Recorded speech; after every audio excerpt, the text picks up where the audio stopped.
રાજેન્દ્ર ત્રિવેદીએ તંત્ર સામે આક્રોશ વ્યક્ત કર્યો છે। જી હા, બાજવાડા વોર્ડ નંબર 14માં પરિવાર સાથે તેમણે મતદાન કર્યું। ગરમીમાં ઓવરહેડ મંડપની અછત પર સવાલ ઊભા કર્યા છે। રાજેન્દ્ર ત્રિવેદીએ તંત્ર સામે આક્રોશ ઠાલવ્યો છે।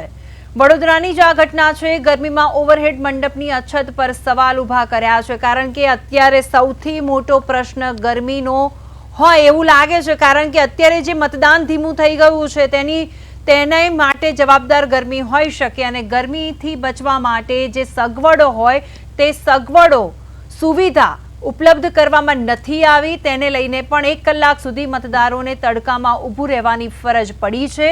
અન્ય સિનિયર સિટીઝનોએ પણ અસંતોષ વ્યક્ત કર્યો છે। રાજેન્દ્ર ત્રિવેદી પણ તંત્ર સામે આક્રોશ ઠાલવ્યો છે।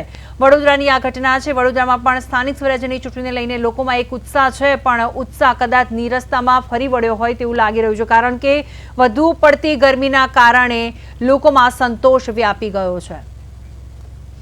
હવે નરેશ, રાજેન્દ્ર ત્રિવેદી પણ હવે આવી ગયા। તમે વિઝ્યુઅલ્સમાં જોયું કે પસીનો છે એ રૂમાલથી લૂછી રહ્યા હતા। હવે નેતાઓની જ આવી હાલત છે તો હવે જે લાંબી કતારમાં લાઈનમાં ઊભા છે મતદાતાઓ, એ લોકોની શું હાલત હશે?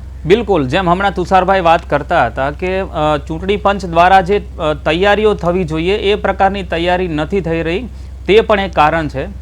રાજેન્દ્રભાઈ જે છે બહુ સિનિયર નેતા છે ભાજપના, અને આપણે ત્યાં વિધાનસભાના અધ્યક્ષ પણ રહી ચૂક્યા છે।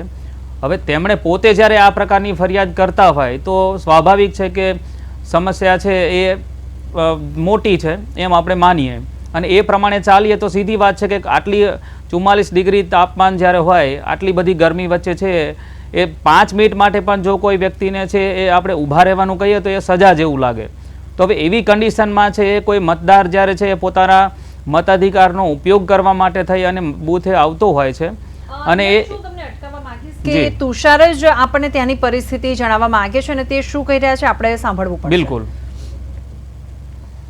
સ્થાનિક સ્વરાજની ચૂંટણીની પડઘમ વાગ્યા બાદ હવે મોટા પ્રમાણમાં ઉત્સાહ સાથે મતદારો મતદાન કરી રહ્યા છે। શહેરના વોર્ડ નંબર 14 ખાતે આપ દ્રશ્યમાં જુઓ છો એમાં શ્રેય સાધક મંડળ જ્યાં મતદાન મથક આવેલું છે, ત્યાં વોર્ડ 14ના ઉત્સાહી મતદારો આજે ભર તડકામાં પણ મતદાન કરવા માટે આવ્યા છે।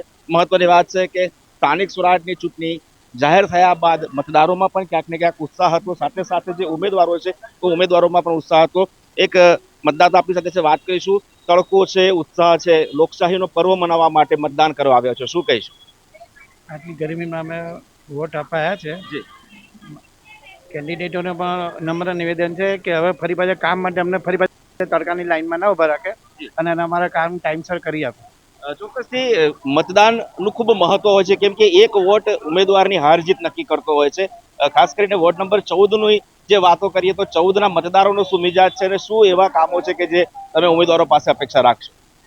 સતત સફાઈ, રોડ રસ્તા ખોદેલા છે, સફાઈનો પ્રશ્ન છે, ટ્રાફિકની સમસ્યા છે, ડેવલપમેન્ટ બહુ ધીમે ગતિએ ચાલી રહ્યું છે, તેને થોડું સ્પીડઅપ કરે બીજા બધા શહેરોની જેમ તો વિકાસ દેખાશે। સ્માર્ટ સિટીનો વિકાસ દેખાડવો હશે તો ક્યાંક ને ક્યાંક જે રીતે આપ જોઈ શકો છો દ્રશ્યની અંદર કે આ મોટી સંખ્યાની અંદર અત્યારે આ વોટર્સ એટલે કે મતદાતાઓ જે છે એ લાઈનમાં ઊભા છે, અને આ તમામ લોકો જે છે એ અત્યારે અહીંયા મતદાન કરીને જશે।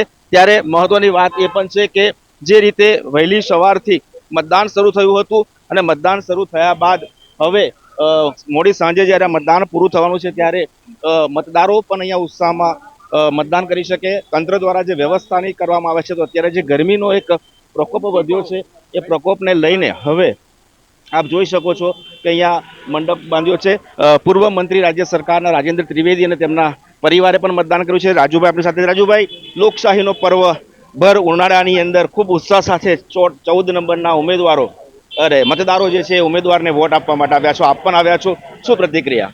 1.5 કલાકથી તડકામાં ઉભો રહ્યો, પાણી નહોતું, મંડપ નહોતો।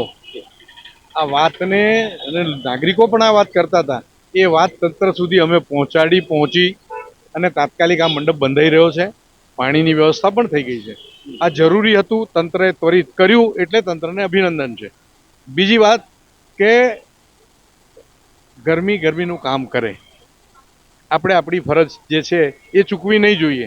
હું અપીલ કરું છું આપના માધ્યમથી સમગ્ર વડોદરાના નાગરિકોને કે આબાલ વૃદ્ધ જેમના મત છે આની અંદર એ તમામ મત આપવા માટે ઉમટી પડે. કારણ કે તમે મત આપો છો તો તમને ફરિયાદ કરવાનો અધિકાર છે.